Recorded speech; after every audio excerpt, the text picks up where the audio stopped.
یہ توجہ اتحادی وہ ہے جو حضرت خواجہ باقی باللہ جو مشائخ نقش بند کے اکابر پیشواؤں میں سے ہوئے، حضرت خواجہ باقی باللہ رحمۃ اللہ علیہ نے نان بائی کو توجہ کی تھی۔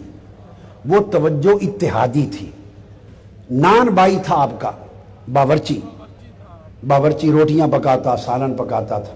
لانگری رات کو جب دن کو مہمان آتے تو لنگر وہی پکا کے لا کے پیش کرتا۔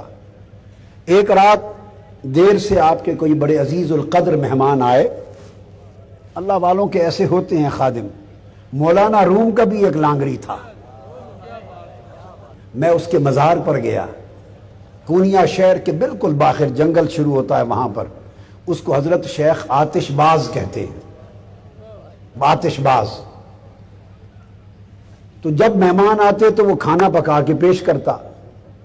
ایک رات مہمان آئے دیر سے، مولانا روم نے فرمایا اپنے خادم کو، نان بائی لانگری کو، باورچی کو کھانا لاؤ۔ تیل نہیں تھا، لکڑی نہیں تھی، چولہے میں کچھ جلانے کا کچھ نہ تھا۔ اس زمانے بھائی کوئی گیس نہیں تھی، تو تیل مٹی پہ ڈالتے جلاتے تھے، تو لکڑیاں ختم ہو گئی تھی، وہ تھوڑا سا تیل تھا، جلانے پکانے کا کچھ نہ تھا۔ اب اس نے شیخ کو یہ نہیں بتایا، مولائے روم کو، کہ حضور لکڑیاں نہیں ہیں۔ لکڑیاں اگلے دن اس نے جنگل میں جا کے چننی تھی، اچانک مہمان رات کو آ گئے۔ اس نے یہ نہیں بتایا کہ لکڑیاں نہیں، اس نے اپنے کپڑوں کو اور ٹانگ پر تیل چھڑک کے آگ لگا دی، تیل چھڑکا آگ لگا دی۔ اوپر سالن گرم کرنا تھا، جو کچھ وہ دھر دیا، کپڑے جل گئے، تیل چھڑکتا گیا، اس کی جلد جل گئی، چربی جل گئی، گوشت جل گیا۔ ٹانگ جلا کر کھانا پکا کے شیخ کو پیش کر دیا۔ آپ نے نہیں پوچھا، چپ کر کے مہمانوں کو کھلا دیا اور فرمایا جاؤ سو جاؤ۔ صبح اٹھا تو ٹانگ سلامت، ٹانگ سلامت۔ اس نے پھر یہ وطیرہ کر لیا، جب کبھی مہمان آتے لکڑی نہ ہوتی وہ ٹانگ جلا دیتا، صبح اٹھتا ٹانگ سلامت ہوتی۔ جب کئی مرتبہ ایسا ہوا تو مولائے روم نے سینے سے لگا کے فیض یاب کر دیا، استقامت دیکھ لی۔ اس کو حضرت شیخ آتش باز کہتے ہیں۔ ان کا مزار کونیا میں باہر ہے۔ ایک 80 سالہ ایک مجاور اللہ والی فاطمہ نامی خاتون اس کی مجاور ہے، زیر زمین مزار ہے۔ اور روحانی طور پہ آج بھی رات مولائے روم حضرت شاہ شمس تبریز شیخ آتش باز کے دربار پہ رات کو مجلس کرتے ہیں۔ یہ ایک الگ باب ہے، رات کو مجلس کرتے ہیں، کچہری ہوتی ہے۔ ایسی خدمت کرنے والے اس طرح کا درجہ پاتے ہیں۔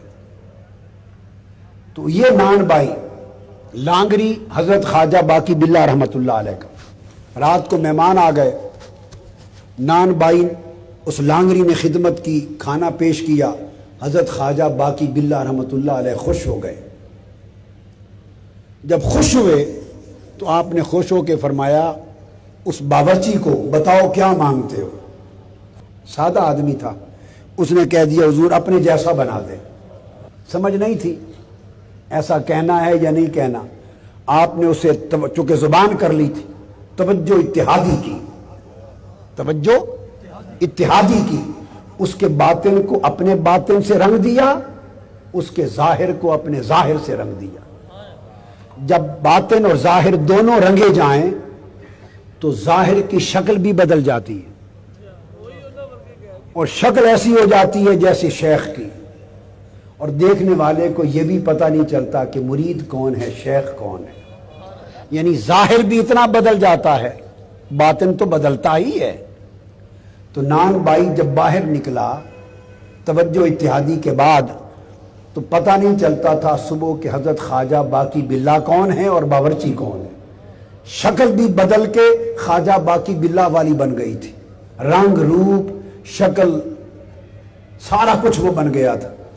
اب فرق صرف یہ رہ گیا تھا کہ باقی باللہ تو سمندروں کے سمندر پی کے ہضم کر کے بیٹھے تھے، اور اس نے تو بس ایسے ہی فیض پا لیا تھا توجہ سے یہ برداشت نہ کر سکا، سو یہ مدہوش تھا، ایسے ڈولتا تھا، چکراتا تھا، توجہ اتحادی فیض کی لے لی، برداشت نہیں کر سکا، 3 دن مدہوشی میں رہا اور 3 دن بعد وصال فرما گیا۔